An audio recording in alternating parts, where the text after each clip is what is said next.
Hi guys, welcome to variety family.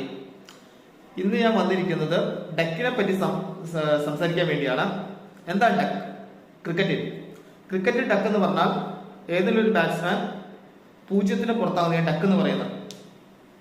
അപ്പൊ ഡക്കിന് പുറത്താകുമ്പോൾ നമുക്കൊരു താറാവ് പോലെ വരും, നമുക്ക് കാണാം സ്ക്രീനിൽ. അപ്പോൾ ഡക്കുകൾ പലതരമുണ്ട്. ഇപ്പൊ ഒന്നാമത്തെ പന്തിലാണ് ഫേസ് ചെയ്യുന്ന ആദ്യ ഡെലിവറി തന്നെയാണ് പുറത്താകുന്നതിന് ഗോൾഡൻ ഡക്ക് എന്ന് പറയും. ഇപ്പൊ രണ്ടാമത്തെ പന്തില പുറത്താകുന്നതിന് സിൽവർ ഡക്ക് എന്ന് പറയും. മൂന്നാമത്തെ പന്തില പുറത്താകുന്നതിന് ബ്രോൺസ് ഡക്ക് എന്ന് പറയും. പിന്നെ മറ്റൊരു ഡക്ക് ഉണ്ട്, അതെന്താണെന്ന് വെച്ചാൽ അതിനെയാണ് ഡയമണ്ട് ഡക്ക് എന്ന് പറയുന്നത്.